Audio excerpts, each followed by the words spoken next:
All right, welcome back to Getting Sober, again. My name is Jay, and today we have a very special episode for you. This is part one of a 4-part series titled Questions That People Have About Sobriety. I'm gonna leave timestamps in the video description down below so you can see what questions there are and listen to them over and over as needed. But first, make sure that you're subscribed by hitting the subscribe button down below.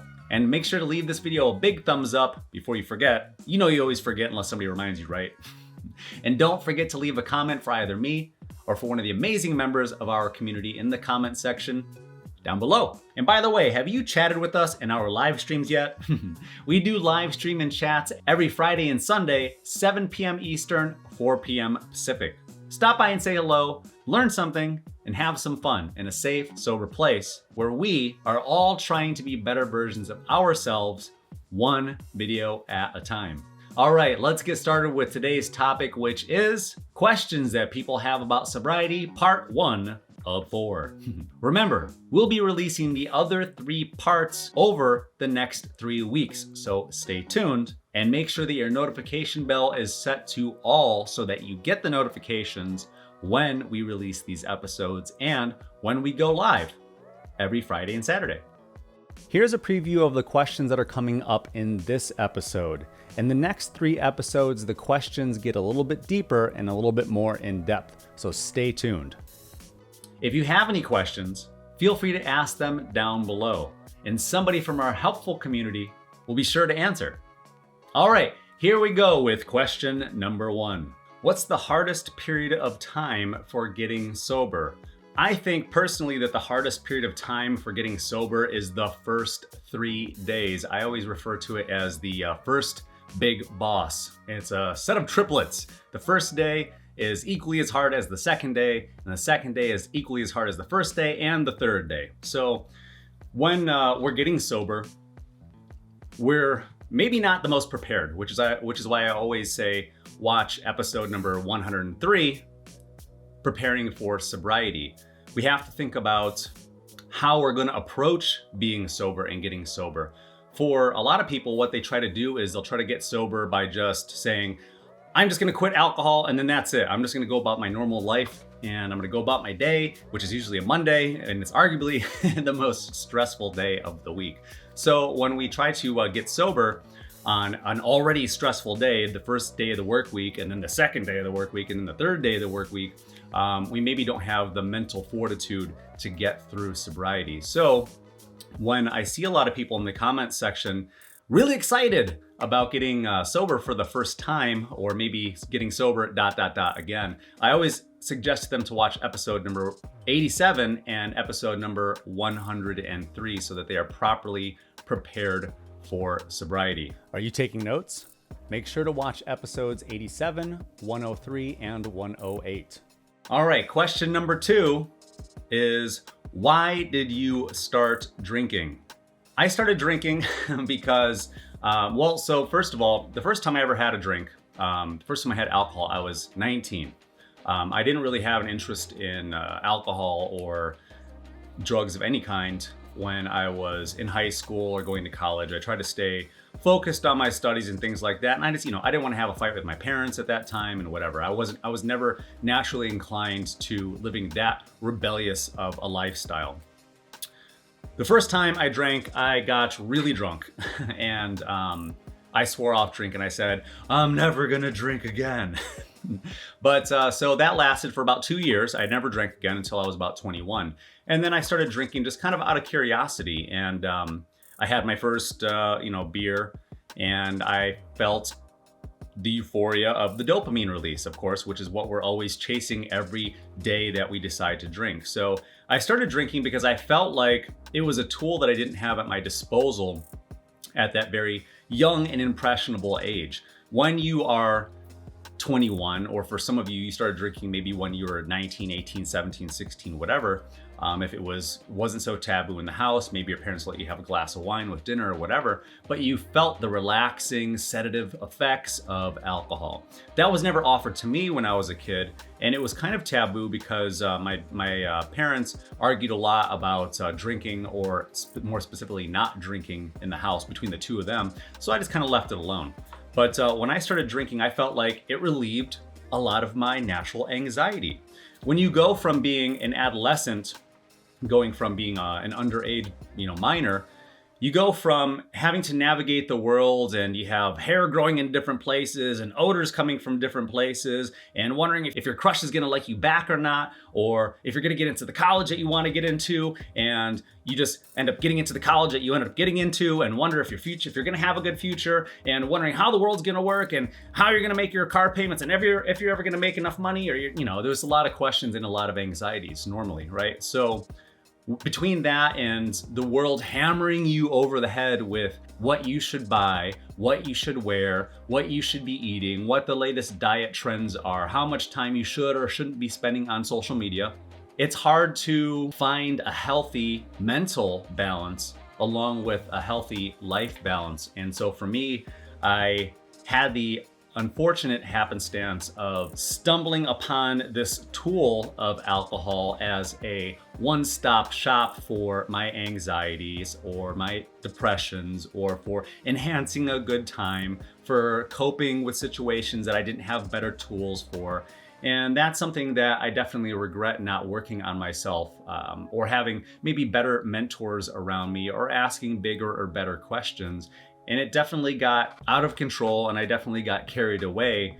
And I definitely got in the mentality of, well, if a little bit feels this good, then even more feels even better, which I found out many, many, many times, many brownouts and blackouts and vomiting events and Irish goodbyes later, that alcohol wasn't necessarily the best tool for me. All right, question number 3, why did you stop drinking? So I stopped drinking because of a bunch of factors, just like all of you. I get asked all the time, like what the benefits are, and that's gonna be one of the, some of the questions coming up here. But I stopped drinking because I didn't feel like I was my best self. I didn't feel like I was getting the most out of myself. I didn't feel like I was spending enough time during the day awake. And if I wasn't spending enough time awake and present during the day, then how could I possibly reach and achieve the goals that I wish to have for myself? Maybe a bigger or a better house, or living in a bigger or better community, and having more professional success. I was just having a conversation last night with Sam, the moderator, about how when I was drinking, I would find more excuses to not take on more clients, or I would find more excuses to let my irritation with certain clients to manifest into just dumping them all together. And then so with me being unreliable to myself, I had to lower my own standards with regard to what it was that I wanted to do for a living and what it was that I could actually do for a living. And that really bothered me. On top of all that, I just really felt like I'd hit a roadblock, and not just professionally, but personally, romantically, with my friendships. I didn't have a certain level of intimacy that I wanted, maybe with my partner. I didn't know if I was really in the relationship or if I was just drinking and I also had a relationship. I didn't really know if I had close ties to my friends, or again, if I just was drunk and I had mutual friendships with people who also drank excessively. So there were a lot of questions about my personal development, again, with regard to professionalism and personal relationships, romantic relationships, and otherwise. And I just felt like I'd plateaued. I felt like I can't achieve new peaks of success on the trajectory that I'm currently at. And I wanted to try something different. And that something different for me was quitting alcohol. It was something that I had never done before. I always wanted to have my cake and eat it too. And so I thought it was the best option for me to at least try getting sober and seeing how long that I could do it, and prove to myself that I wasn't a slave to alcohol, that I wasn't a slave to addiction, that I wasn't going to have to label myself as an alcoholic. All right, question number 4 is, when will I start to see the positive benefits of sobriety? And I always say results may vary, right? So depending, if you've been drinking every day for 30 years, your benefits are probably going to come on a little later than somebody who just freshly turned 21 and maybe had spent the first 6 months of being 21 drinking, 3 to 5 days a week. But in my opinion, I was drinking for, I would say I probably drank on average, I went through periods of sobriety on and off, but I drank, let's say I drank for 17, 18 years, right? And I definitely had long binge periods of 8 months, a year, maybe more than a year of consecutive daily drinking. Seeing the positive benefits for me and for a lot of people. Now remember, as of the date of this, or as of the recording of this video, I think we have something like 500,000 views on all of our videos combined, and I can't even begin to guess how many comments. I'll just say there's 10,000 comments, and I've read every single one of them. And in all of the comments, I've noticed people sharing their experiences with their own sobriety and the positive benefits that they've experienced. And the positive benefits of sobriety, for me, started coming on once I got past that first 4-day mark. Now, the first 3 days, again, for me and for a lot of people, happen to be the hardest 3 days to get past. It's the hardest period of time to get past, the first 3 days. So getting to day 4, I feel like is the first huge milestone for people to achieve. And then naturally, you get to the first week, and then the first 10 days, and then the first 2 weeks, so on and so forth. I started to see some benefits after the first week with regard to sleeping better, having more energy, things like that. Starting to feel like a little bit less of brain fog, and starting to think a little bit more clearly and having a little bit more ambition. And that started to come on in about the first week or so. At about 2 weeks or so is when I started to notice more lasting benefits that reinforced the week of sobriety. But it was really about the first month that I felt physically better, that I felt mentally better, that I felt emotionally better. And I started to enlarge my capacity for the big 5, which is mentally, physically, spiritually, emotionally, and then also too, financially, because I was saving a lot of money. For me personally, I always recommend the QUITZILLA app. The QUITZILLA app, which I'm not affiliated with, but it's a free app, and it measures how much time you've spent sober and how much money you've saved. And in my case, I was spending about $20 a day on average on alcohol and alcohol-related expenses. So for me, after 30 days at $20 a day, I was saving about $600 a month, which is a lot of money. That's a mortgage payment. That's a luxury vehicle. That's quite a bit of money for setting aside in your savings account or your retirement fund, whatever it is. So basically, I started thinking about my future self more and where I wanted to be, and these goals that I really didn't think were possible for me. And I knew they weren't possible because A, I'm like a lot of people, I don't make a ton of money. I'm still making 5 figures of income. And when you're making 5 figures of income in today's society where everything nowadays seems to cost $100, well, how am I supposed to save money? How am I supposed to, after paying my utilities, after paying my mortgage, after paying for insurance and another insurance and another insurance and my phone bill and the plan for the phone and insurance for the phone and everything else, I was hoping to break even. I was hoping to, well, maybe this month, if I'm good, maybe I can afford a steak dinner maybe once a week or something like that. So I didn't want to have such low standard of goals for myself, and I wanted to have bigger and better goals. So for me, the positive benefits of sobriety really started hitting after 30 days of sobriety. And if you haven't yet, please watch episode number 31, which is the 20 benefits of quitting alcohol for 30 days. All right, question number 5. When will the brain fog go away? So going back to the last question, the brain fog for me I really started to feel like the brain fog I would notice, it almost kind of felt like somebody just slapped my brain.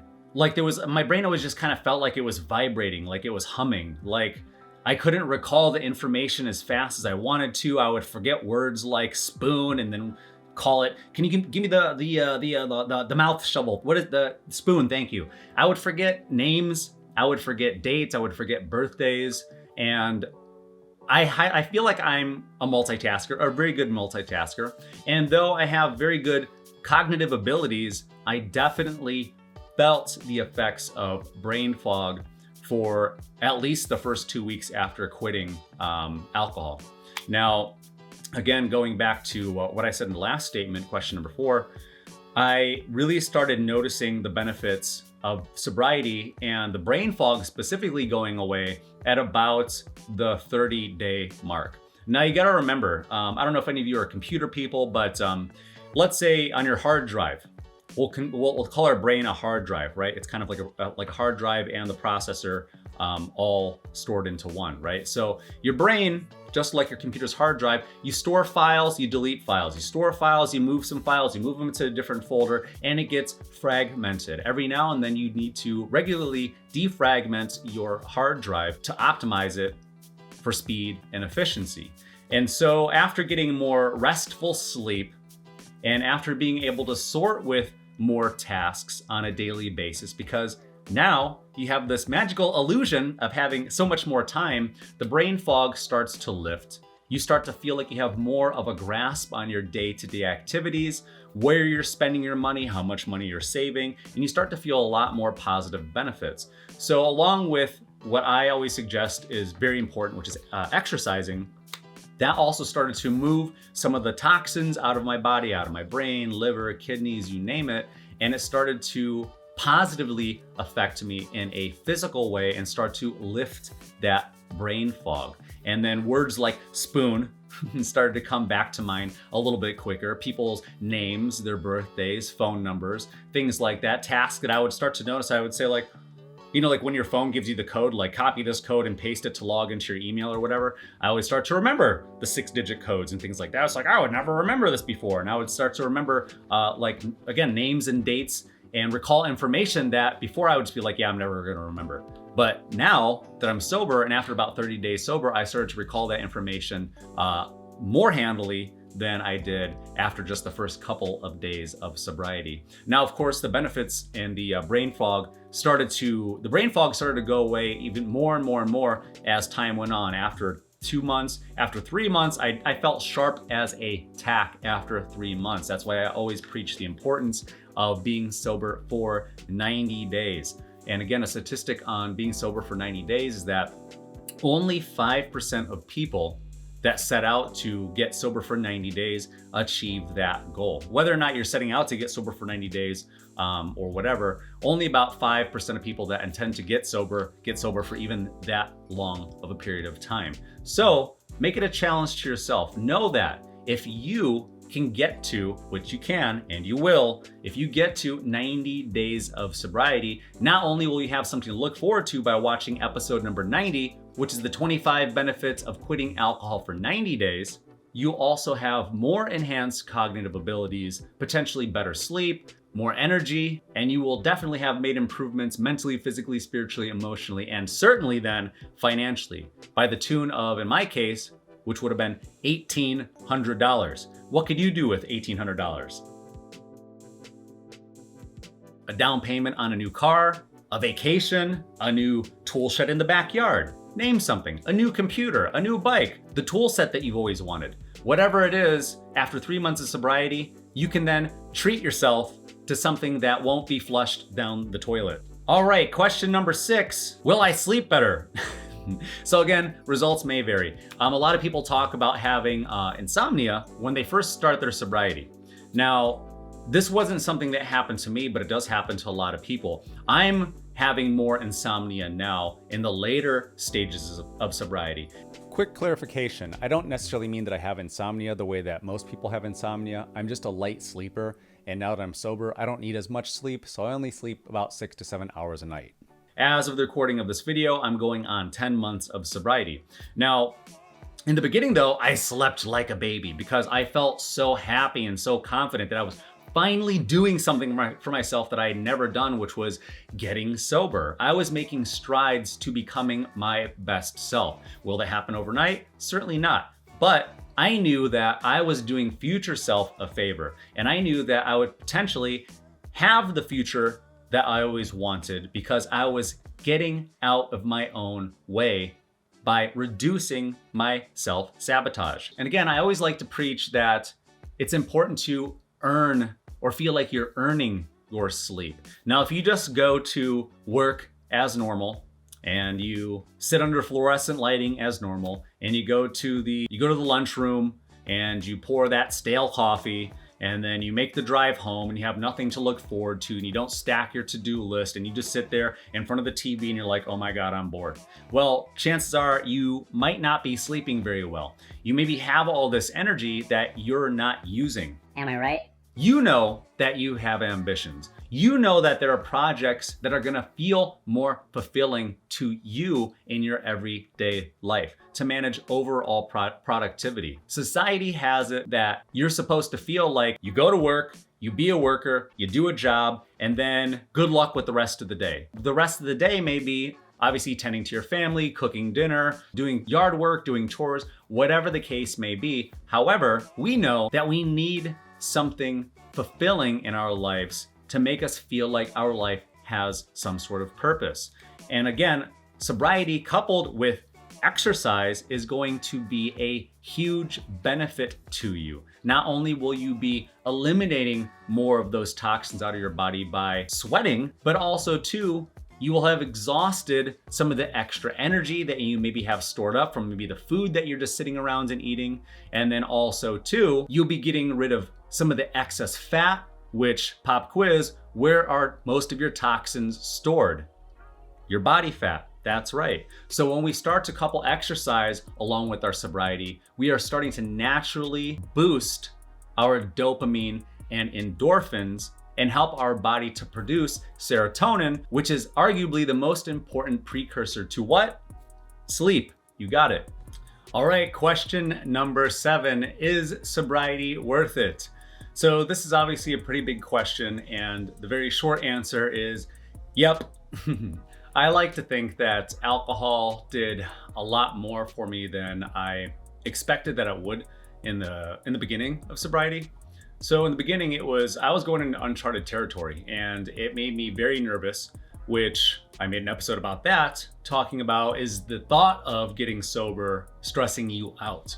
It could definitely be a big change, and it is a big change. You might think that all you're doing is just not doing one thing by not drinking anymore, but really you're doing your whole life without alcohol now. And for a lot of us, myself included, I found a way to incorporate alcohol into almost every single thing that I did, whether it be brunch, lunch, dinner, going to the beach, preparing food for dinner, drinking during dinner, drinking before bed. I found a way to drink all the time, whether it be the movie theater that I knew that served alcohol, or Christmases, Thanksgivings, birthdays, you name it. I was always looking forward to drinking. Since I've given up drinking, I've had to do a lot more self-work, and that's important to all of us because alcohol became the easy button for all of us. Alcohol became the go-to method of coping with how we're feeling and how we approach every problem to get every solution. And it wasn't necessarily the best tool. So when it comes to mental growth, emotional growth, spiritual, physical growth, and financial growth, I definitely feel like sobriety was a positive benefit for me in almost every single way. Does it take some time to get used to? It sure does. It's a big life change. And going from my normal routines of pretty much everything where I used to drink, I had to find different things to do, which there are plenty of things to do when you're sober. The thing that I like to say the most is you can do literally everything without alcohol except for one thing, which is getting drunk. Okay, question number 8. When did your alcohol cravings start to go away? So again, results may vary. I know you're probably sick of hearing that, but I have to say that. So for me, alcohol cravings started to go away in about, I would say, 2 weeks or so, maybe 10 days, maybe 7 days. I really don't remember that long ago.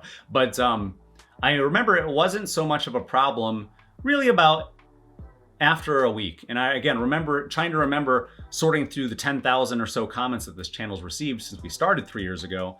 I also noticed that a lot of people are starting to notice that their alcohol cravings are going away between the first and the second week. So that's why it's important to plow through those first 2 weeks. Think of an impatient little kid in the back seat of a road trip asking, are we there yet? Are we there yet? Are we there yet? And I'm sure that your inner child is asking you, are we there yet? Are we there yet? Are we sober yet? Are the cravings gone yet? And again, if you've been drinking for a long time, the cravings may not go away for the first week or the first 2 weeks. It may take 3 weeks. So again, if you're asking yourself, are we there yet? Well, then honestly ask yourself the question, are we still having cravings? Are we still easily triggered by alcohol? And if the answer is yes, then the cravings haven't gone away yet.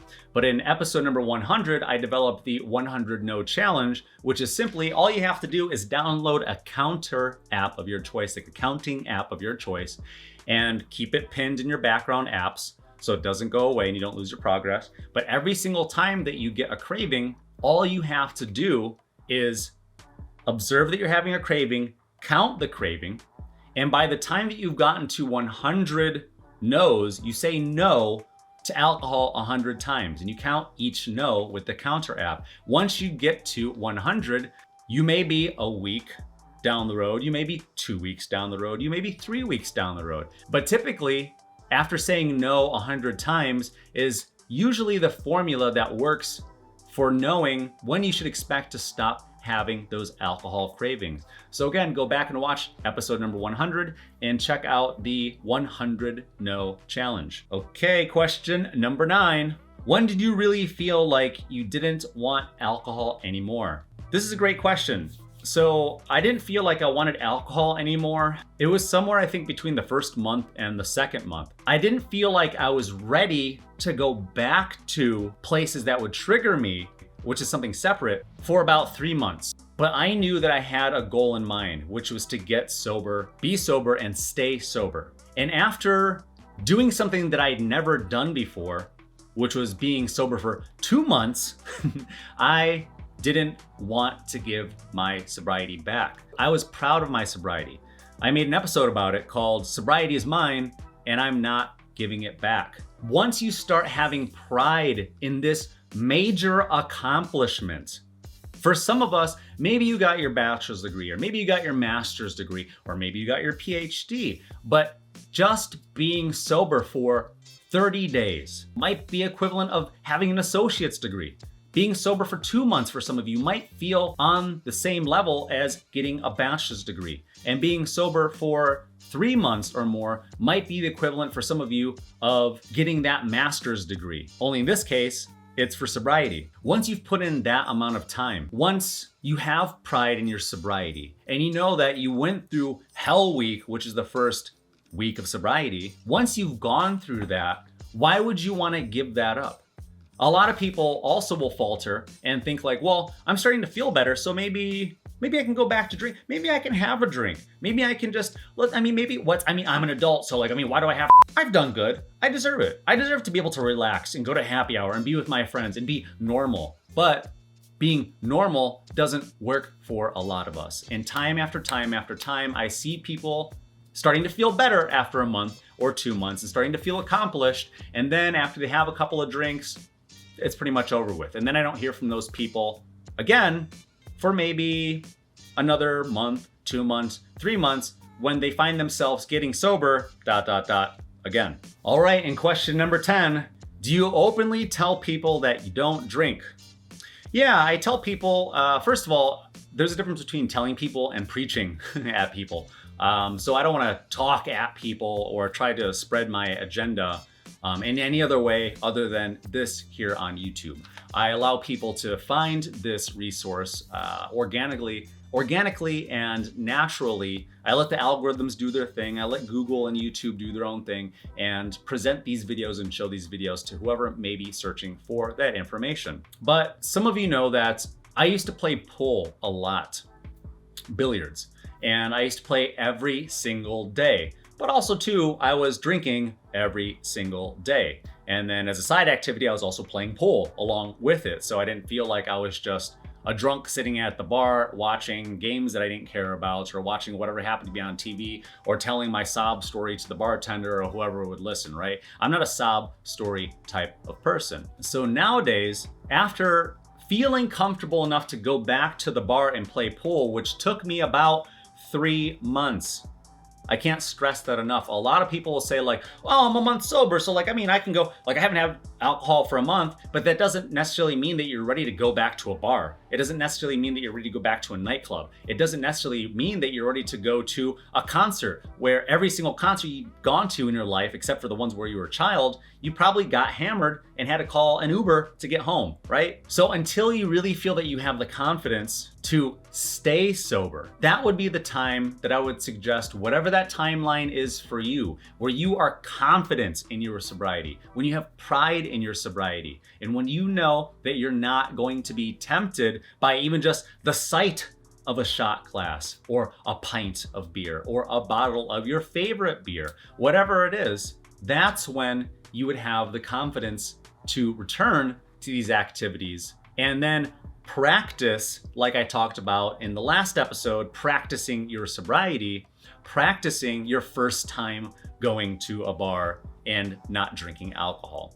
And then after you've done that successfully, you'll practice again going back to the bar and figuring out what drink you like. Is tonic and lime gonna really do it for you? I don't know, maybe not. Is it gonna be non-alcoholic beer? Do you even really like the taste of beer? What is it? So for me, when I go back to the bar, I like to drink non-alcoholic ginger beer mixed with a little bit of grapefruit juice. To me, that tastes like an old favorite drink of mine, which was a Paloma, a Mexican Paloma, which was a tequila drink with a little bit of Cointreau and some grapefruit juice. And I think too, the recipe that we made at the restaurant that I used to work at had also ginger beer in it too. So it had a nice little bit of sweetness and a little bit of spiciness to it and some big bold flavors that were actually palatable and enjoyable for me to drink. Unlike a non-alcoholic beer, which I don't like the taste of beer anyway. So to answer the question, do I openly tell people that I don't drink? I do tell people, but only when they ask. A lot of us think that people are watching our every move, when in reality, people only care about themselves. People only wonder if other people are watching what they're doing. People aren't really paying attention to what you're doing. Try this out. If you want to see what I'm talking about, try this out. Wear 2 different shoes out in public and see if anybody says anything to you. Maybe even if they do notice, they're probably not going to say anything because, again, you're an adult and you can do whatever you want. So once you start to realize that peer pressure shouldn't be a thing because you are an adult and you should be able to do whatever you want, it'll be easier for you to make decisions like, maybe I could just have a tonic water, or maybe I could just have like a Coke or a Sprite or whatever. Something that actually tastes good to me and maybe might put a little bit of pep in my step because it has a little bit of sugar. So also be wary of the fact that sugar is not something that we can just trade into. You will have sugar cravings because your brain knows that when you consume sugar that you're going to get a dopamine release. And again, your brain says, give me more of that, just like it did with alcohol. So be wary of the fact that your brain is going to try to trick you into having more sugar because it knows that, well, since we're not doing alcohol anymore, you didn't say that we're not doing sugar. So you got to be a little bit smarter than your body. So when it comes down to telling people that you don't drink, it's up to you and it's up to your personal timeline. But the suggestion that I'll make to you is be steadfast in your commitment to your sobriety first, instead of openly broadcasting that you're getting sober and then potentially making yourself look a little foolish when 5 days later, you're no longer sober and you're just sitting next to an old familiar face at the bar and you're doing shots and having beers again. So make sure that you have some sort of progress behind you and wait patiently for the opportunity if anybody even asks you. When I go back to the bar and I play pool, like I just did this past Saturday and then 2 weeks ago, people often ask me, what am I drinking? Because they want to buy me a drink. And then I tell them, oh, I don't drink anymore. And then I think that they feel betrayed because I'm tapping into some sort of superpower, which is sobriety, and was probably to them the reason why I just beat them handily at pool. Case in point, on Saturday, last Saturday, I played for 5 consecutive hours without losing to anyone. And I think that people were a little bit annoyed that I was at a bar and I wasn't drinking. So the playing field wasn't level. But that's my decision and that's their loss. And the last thing I'll say about question number 10, which is, do you openly tell people that you don't drink, is going back to another previous recent episode, which is you never know who you're going to inspire with your sobriety. 1 week sober is not very inspiring to anybody externally. Maybe it is to you, and you should only be doing it first and foremost for yourself. The most important relationship that you're gonna have with anybody is with who? With you. After you start to make these changes, and after the changes are real, and you have measurable time in doing something that you've never done before, and your eyes are less glassy, and your face looks less red and less puffy, and the bags under your eyes maybe start to disappear, or maybe not. You start to see the health benefits. You start to speak more clearly and more effectively. You start to become more present, and you start to become more inspiring to people around you. You become a representative of sobriety. And what kind of representative do you want to be of sobriety? Somebody who's just 3 days sober and basically is still drunk, or somebody who is maybe 3 months sober and has a proven method on how it works, knows what it's like to go through the first hell week, knows what it's like to go through the first month, knows what kind of maybe diet changes they need to make, how much money they're gonna save, and all of the other positive benefits of sobriety. I encourage you to be a positive representative of sobriety without preaching sobriety. Let people notice the changes in you so that you will then potentially inspire them to be sober. Chances are they don't know anybody as closely as they know you who chose to be sober. You may be the only person in their life on a peer level that's chosen sobriety. Think about it, especially all of your bar friends.